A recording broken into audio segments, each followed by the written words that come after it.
Bem-vindos ao Tarsila Grita, que é um podcast ilustrado que se propõe em ser um lugar onde a gente possa falar e pensar sobre arte e moda e suas influências na sociedade. Eu sou Natália Tis, designer de moda, historiadora e produtora do canal Tarsila Grita.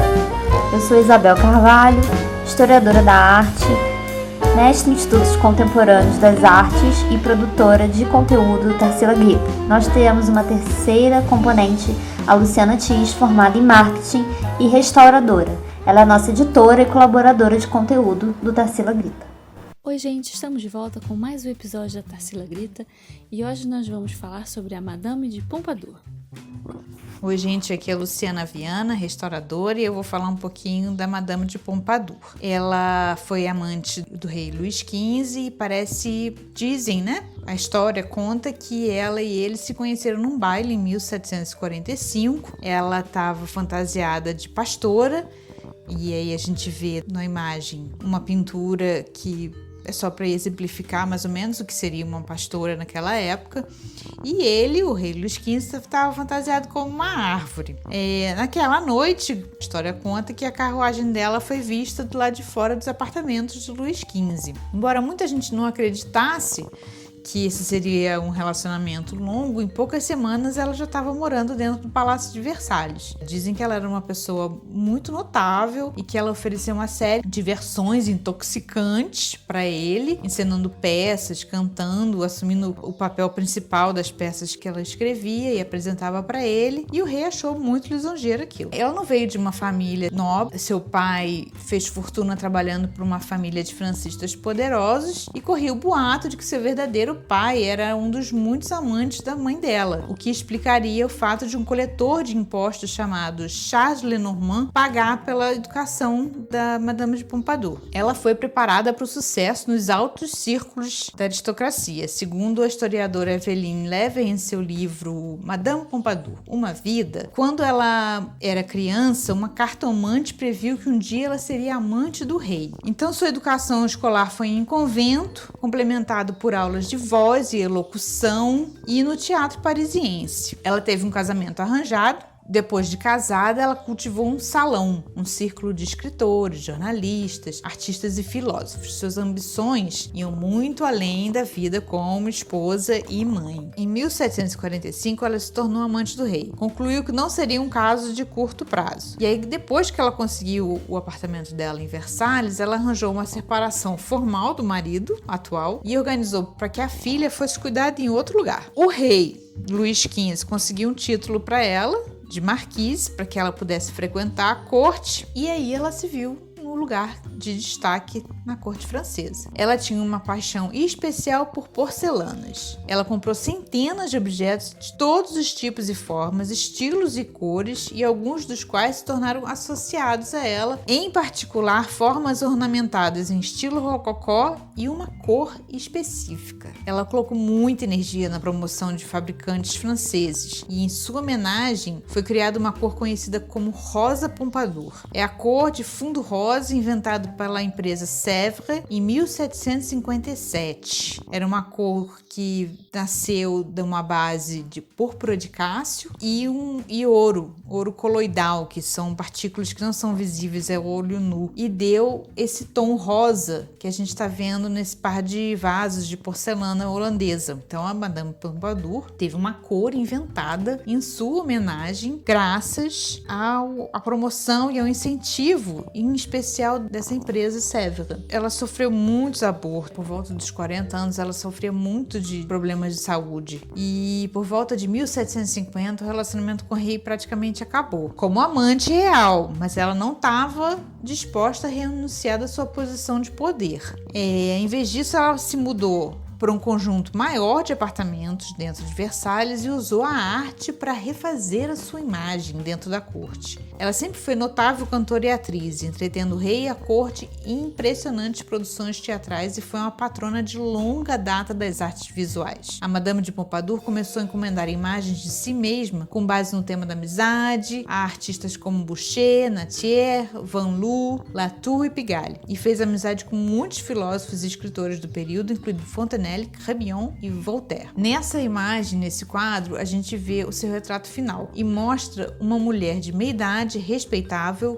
culta, seus vestidos e arredores demonstram seu gosto e livros, bandolim e portfólio, que nos lembram de suas realizações intelectuais e artísticas. Sua influência se estendeu a todos os aspectos na política real, patrocínio da corte, assuntos domésticos e internacionais, além de ser ministra não oficial da cultura. Todos os inimigos da corte foram substituídos por partidários seus, garantindo que as decisões políticas fossem em sua direção. Em meados de 1750, Pompadour envolveu-se na política externa, resultando em uma guinada desastrosa para a França.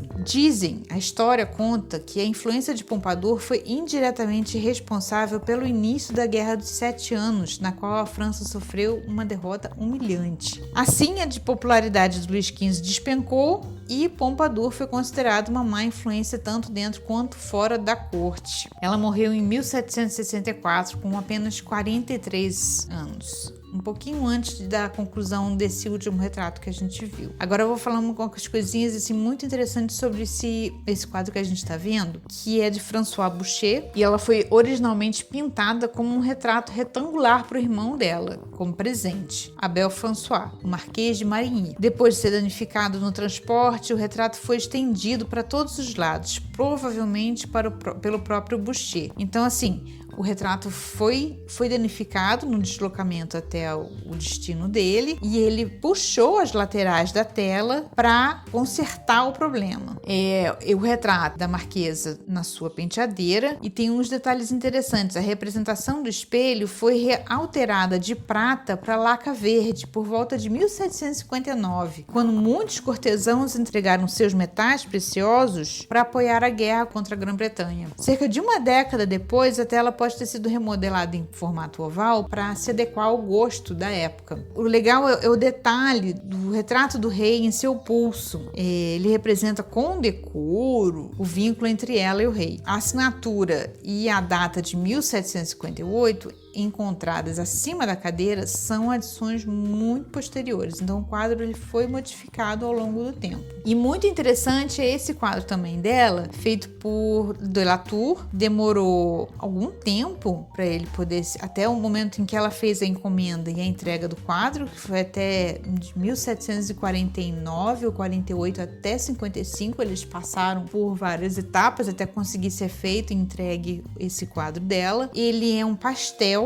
com destaque a gouache. Ele foi feito em pelo menos 8 folhas de papel azul, incluindo uma única para o rosto e para as mãos, coladas a uma tela e que estava presa a um chassi. Essa tela ela foi recentemente restaurada pelo Louvre, que ela está lá no Louvre. Ela tem quase 1,80 m de altura e 1,30 m mais ou menos de largura, então é um pastel muito grande, é muito incomum, exige muita técnica, até porque o pastel é uma técnica que é um pó, então ele se desfaz muito rapidamente. Esse quadro ele passou por essa restauração em 2017 no Louvre, em 2015, no Louvre, e passou por uma higienização muito grande, porque estava bem suja, e um novo acondicionamento dentro da moldura. Ela tem um vidro por cima da imagem para proteger que o pó do pastel não se perca, e realmente é uma tela que impressiona pelo tamanho e pela técnica em pastel. Foi ótimo fazer essa pesquisa, uma mulher muito interessante. Quando a gente fala da arte produzida nas cortes europeias, até mais ou menos ali o século XIX, a gente tem que lembrar que ela estava totalmente associada à ideia de poder. E sempre associada à ideia de passar mensagens e transmitir também determinadas características que deveriam ser acentuadas nesses retratos do poder. E desse modo, quando a gente está falando aí da corte do Luís XV e a gente vai ver os retratos voltados para a transmissão de mensagens e simbolismos relacionados a essa ideia de poder, a figura da Madame de Pompadour é muito interessante porque ela justamente tomou a arte para si como uma estratégia de transmissão de mensagens para o rei. Alguns pontos são interessantes salientar sobre a relação da Pompadour com a arte. Primeiro ponto é que ela gostava muito, e tanto que ela tinha nos seus apartamentos uma série de pinturas de artistas que estavam em voga na época. Isso demonstraria que ela, além de uma mulher culta, ela, apreciadora das artes, ao exibir esses trabalhos, o poder. Tudo que fazia parte do apartamento dela era extremamente luxuoso, não só em questão de obras de arte, mas também de objetos feitos de metais preciosos, objetos de porcelana que ela era bastante fã. Inclusive, a porcelana ela vai ser bastante revivida no século XVIII, no período do Rococó, porque a China passa a ser moda nesse período na França.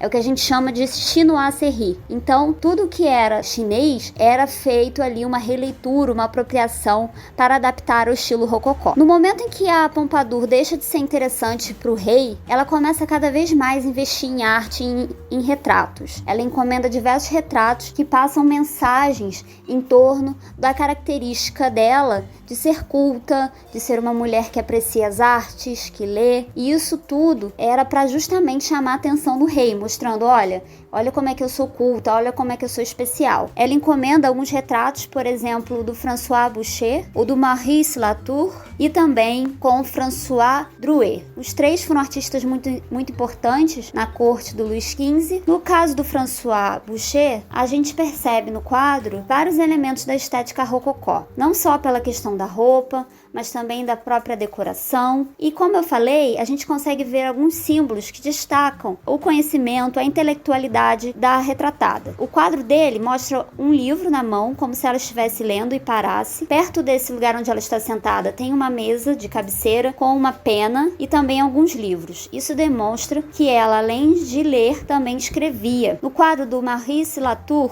essa suntuosidade dessas roupas e mostrando essa tendência à ostentação é muito característica dos retratos da época, mas também faz parte dessa ideia do retrato do poder. Ela é mostrada como uma protetora das artes. Então ela está cercada por vários atributos que simbolizam a literatura, a música, a astronomia. No retrato do François Drouet, que é bem posterior, ela já está mais velha e ali ela faz um trabalho de tear. Isso também sem deixar de lado os livros, a ideia de uma mulher culta por trás desse processo manual. Então demonstrando aí que ela era super habilidosa. Todos esses retratos então trazem essa ideia de poder, trazem essas roupas, esses vestuários muito comuns e ali no século XVIII.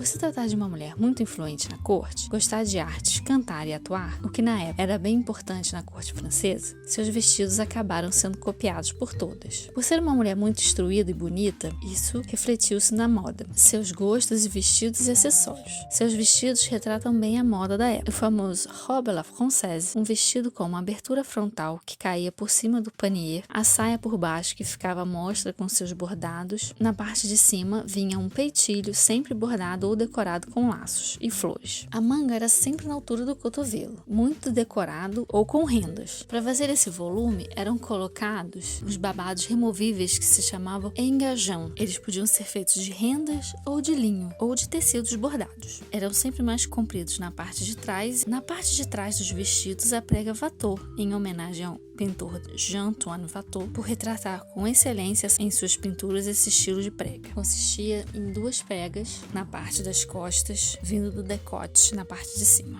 Madame de Pompadour era sempre vista nesses tipos de trajes que retratam muito bem o estilo rococó, com seus tons pastéis, muitos laços e flores. Então, gente, esse foi o nosso episódio sobre a Madame de Pompadour. Espero que vocês tenham gostado e até a próxima.